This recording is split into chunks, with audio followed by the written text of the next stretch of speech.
Welcome to another edition of B2B Marketing Asia podcast. And today we are going to have a very exciting time tackling the topic of how to grow your digital marketing agency, keep your clients happy, and grow your client base. So, Cass, there are roughly 150 digital marketing agencies in Singapore.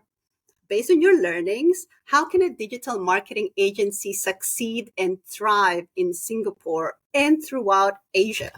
Over the past few months, I think, of course, there are a few factors that come into play to increase the chance of a digital marketing agency succeeding and thriving in Singapore and throughout Asia. I think first is, and this is what I observe for myself, right, is the niche that the business offer, right? Given that we are boutique, it's sometimes really quite difficult as an agency to be everything for everyone.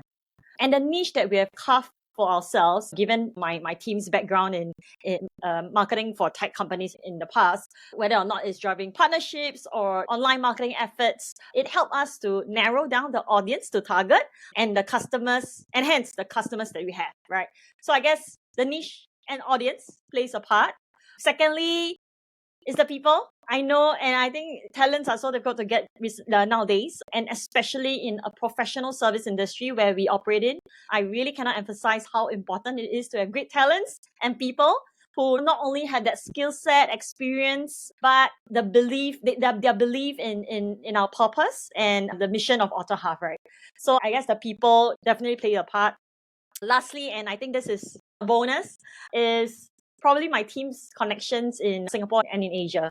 Because given, once again, we work for tech companies in Singapore and Asia, it's good that we all know someone somehow in whether or not it's a founder or even a head of marketing in a tech company.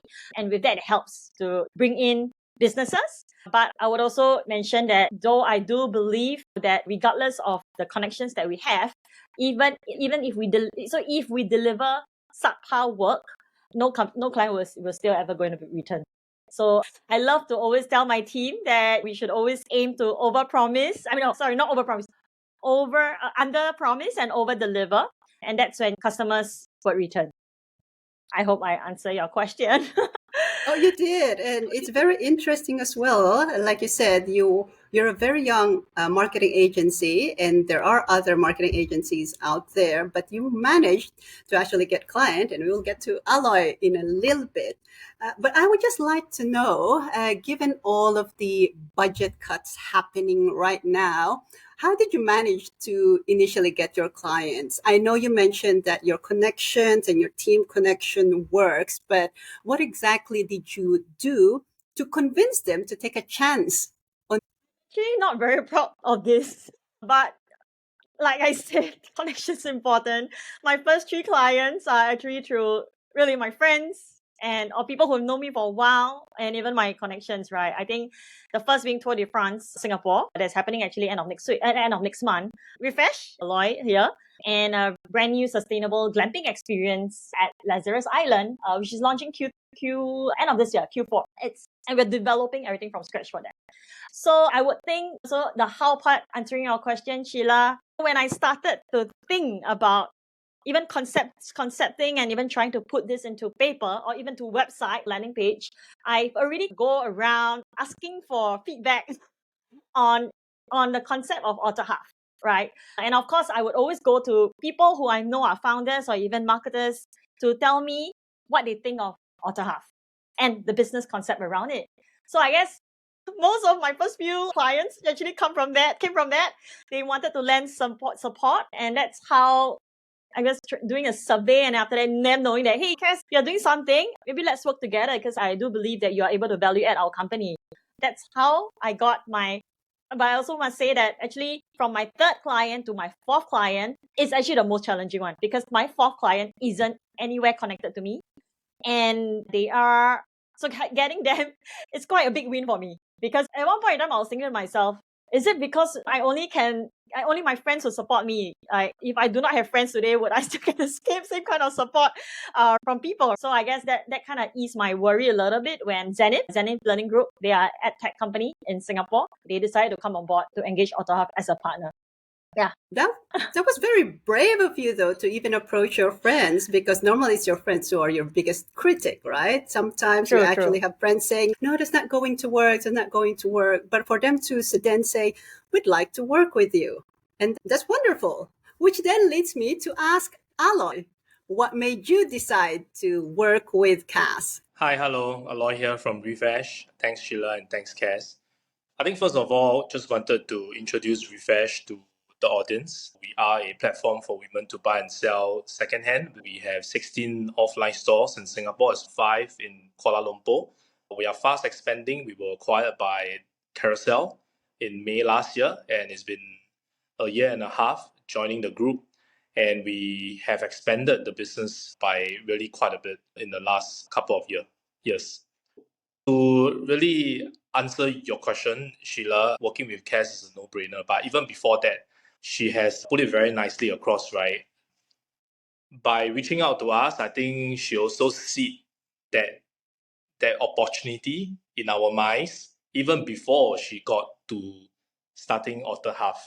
So I would just like to say that when you try to pitch something to someone, it's not just about the relationship, but you have to do it over a period of time. And I think this is something that she's done very well because she did not, whether or not is it intentionally or unintentionally, she did not show her true intentions until at the point where she got the firm up and running. And the reason why Refresh chose to work with OtterHalf, there were several reasons, and I pick out two of which I feel is the most critical. One is, of course, her background. She came from a background working with startups and big companies and those that have raised over a few rounds.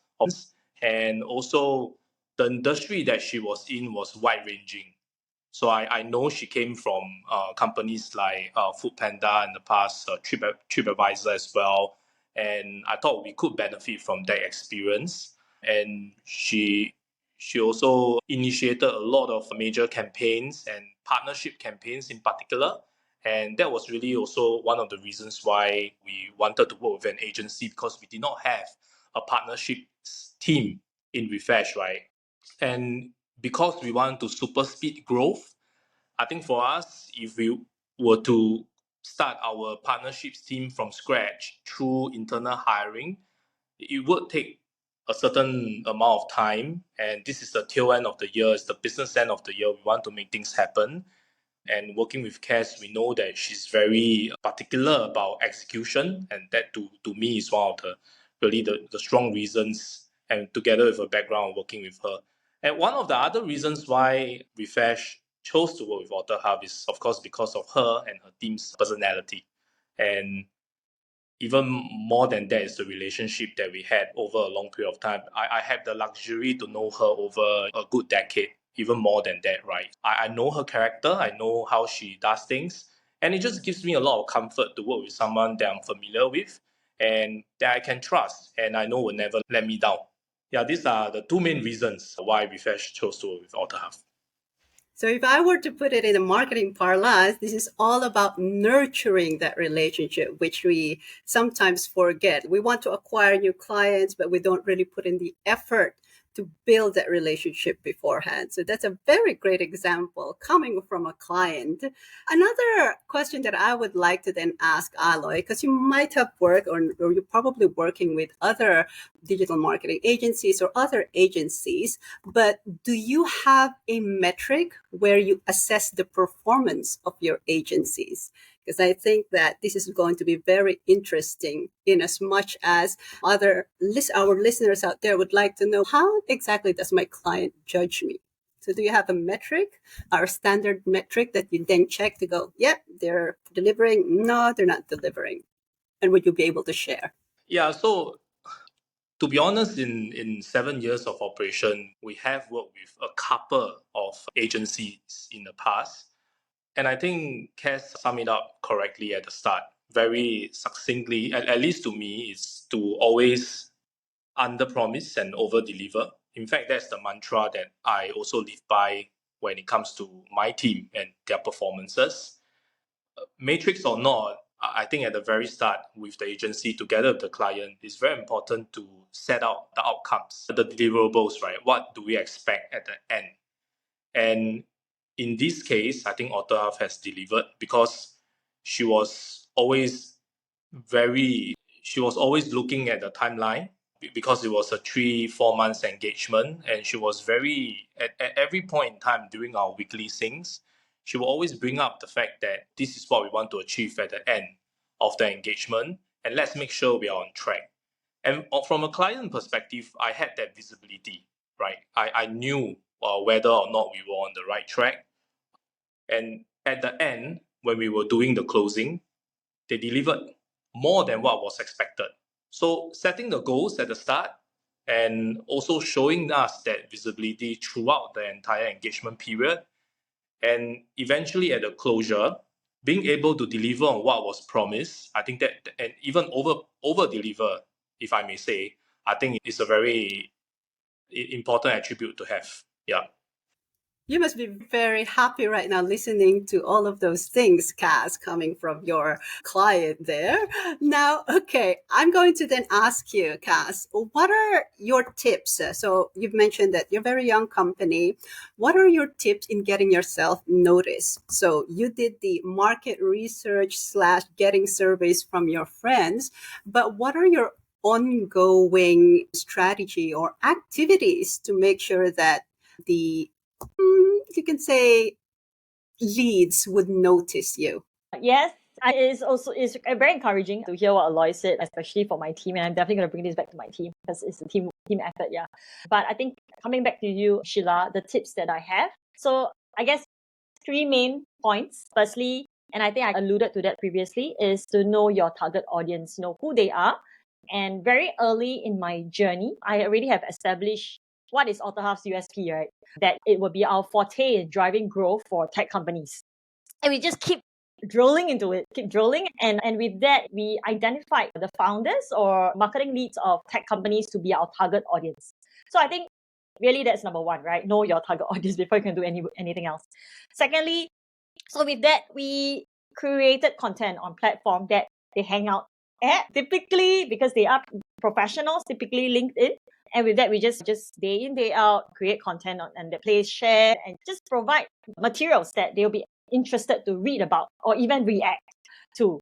I think that's, of course, LinkedIn is another one. Another channel which I think is quite beneficial. In fact, I have a lot of interest in is via strategic partners that have aligned goals with us.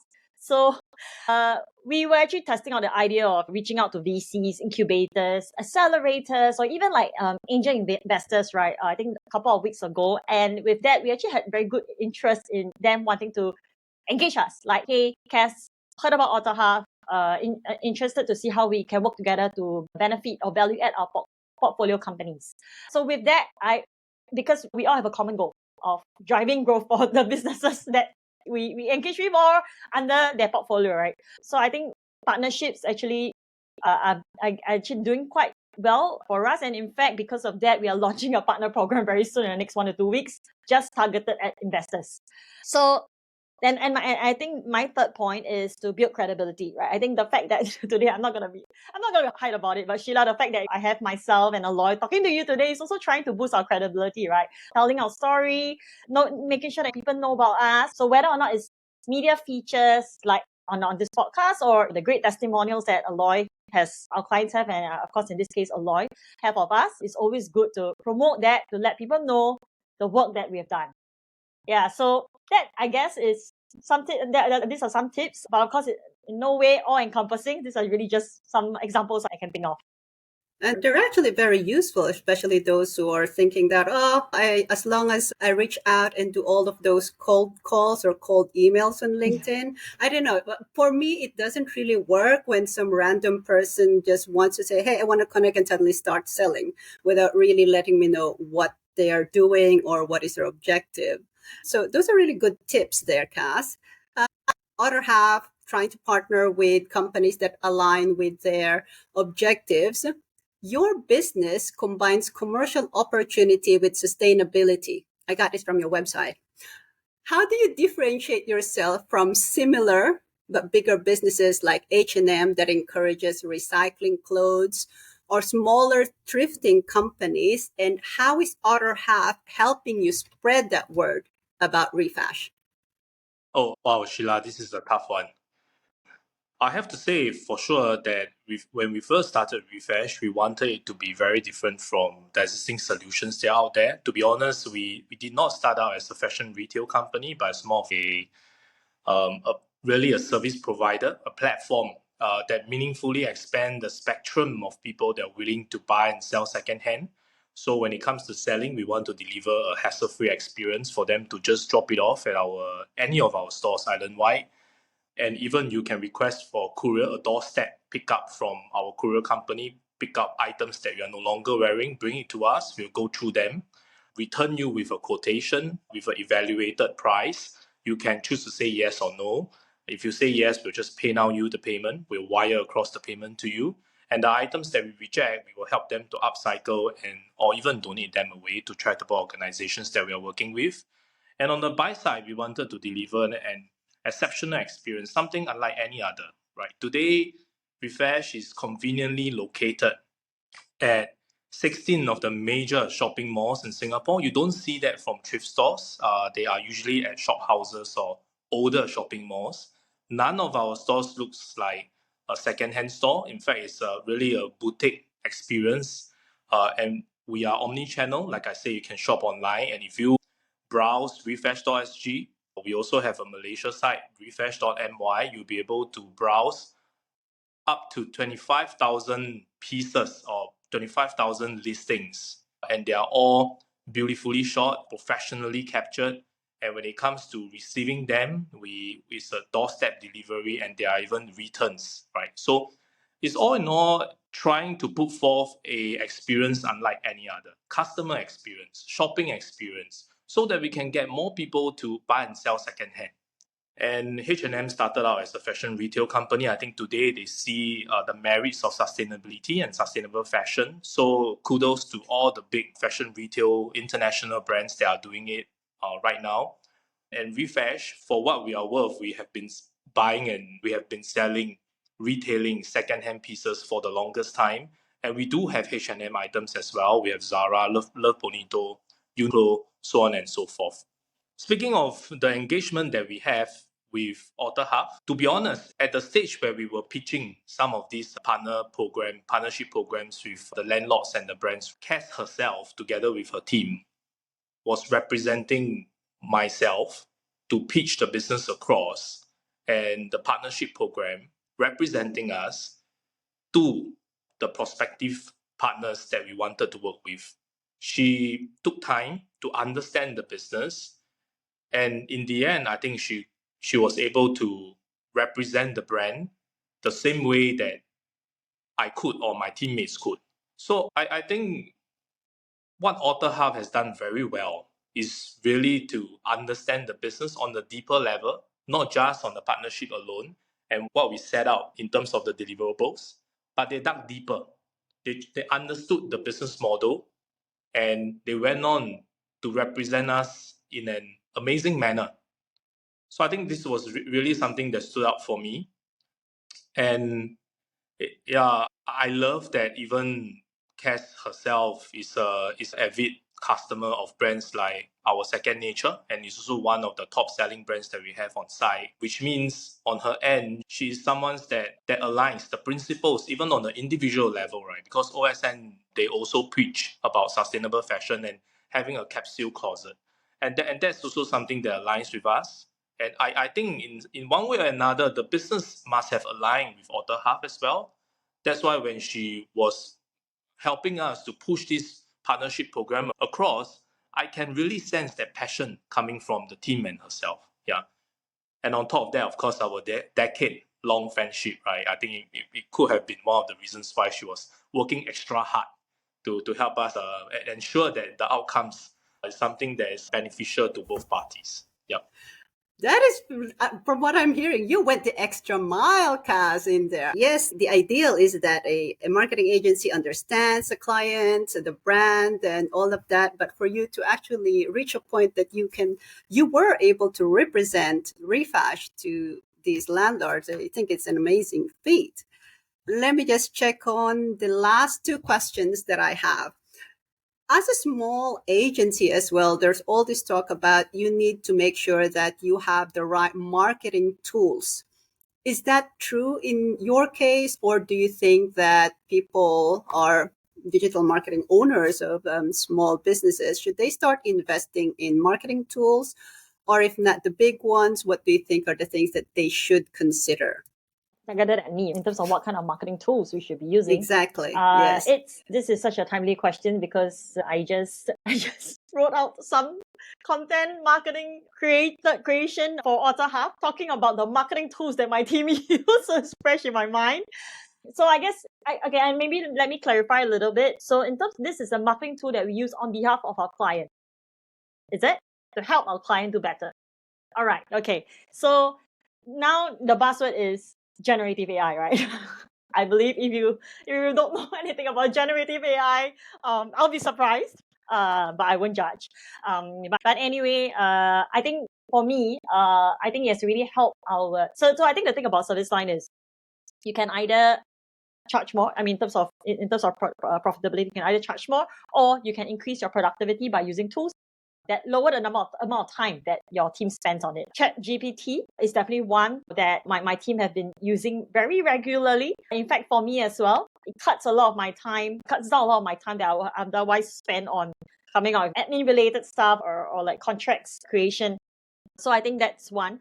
But I think on the client side, so recently, because I think so one of the my first three clients is this sustainable camping experience client that I have, which the name hasn't been launched yet, but I will just mention that. So we were trying to figure out what are some things that we can do for them in terms of creating a key visual of sorts that is in line with what they want, which is very specific in terms of like watercolors. Right, they want watercolors. They want to bring out the concept of their accommodation through the usage of watercolors, but it's beautiful, right? And on my end, I was really trying to figure out, okay, my designer definitely cannot do watercoloring. And we actually tried to leverage on AI tools out there to just replicate that effect. So I think this is an example of how we are actually leveraging on AI stuff or tools out there to help our clients do better, or whether or not providing with another third party or third party point of view on what could possibly be. So yeah, I think that's one. I think I have a bunch of tools that I can definitely share in terms of how I'm helping my team be more productive. But I guess it's not answering the question. But yeah, I think AI has definitely transformed the way I do things, and of course the way we do things for our clients. No, that's great. I couldn't actually answer because the jet was flying overhead. But what I actually also wanted to know is how is your team utilizing MarTech in order to make it easier and faster for you? So you mentioned generative AI for your clients, but what is the number one tool that your team is using to make your team productive? So I go on to Slack. So I guess for Slack, it really brings our team closer, given how remote our team is. I have my lead designer based in UK.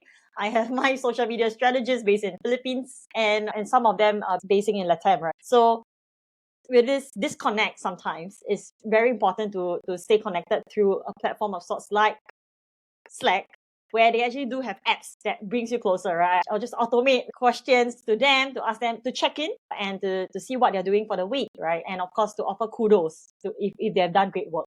So these are things that I'm doing to bring the team closer, even though we are miles apart.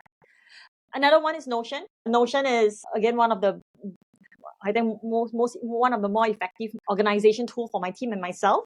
We really put everything there, just so that when you do a quick search, you're able. No, I can be out of office on the day, and somebody can do a quick search, and they're able to track what happened, what's the progress, and they can just take it from there. I think these two tools are the tools that I use to increase productivity and even bringing and increase communication. Thank you for that. So Aloy, last question to you. So Cass mentioned about using generative AI. What is your view and about generative AI? So your marketing agency using generative AI, can you tell, or are you okay for them to use generative AI when they create content or marketing campaigns for your company? Thanks, Cass. Yeah, I think for me, even on a organization, internally, we are also using a lot of generative AI, and it just helps to speed things up. It moves things faster, and I'm all for it, to be honest. But at the end of the day, you do realize that there has to be some form of personalization. If all can be done via generative AI, then I think executives like ourselves will be redundant. And it must be seen as a tool to aid in productivity. And because at the end of the day, in order to tie nicely with our business outcomes, I think there still have to be some form of a human touch to it. And yep, so to answer your question the short answer is yes, I don't mind. And we get things done, right, in a much shorter amount of time. But of course, whether or not this content comes up credible, whether it's able to reach to the audience that you are targeting to reach to, whether it results in conversion, I think that's where the human touch comes in. And I've seen some of the content that was generated, the text that's been done. I'm pretty sure there will some form of intervention. And this intervention is very critical. And this is something that I definitely can accept. Totally agree with you on that one. I think there will always be a little bit of human intervention in everything that we do, especially when it comes to using new technology. And with that, we have run out of time. I would like to say thank you very much, Cass, from OtterHalf, and Aloy from REFASH for being our guest today. I hope everybody learned a lot from them, because I personally did, and I love the energy that both of you brought to our episode. Thank you all, and stay tuned for another episode of B2B Marketing Asia podcast. And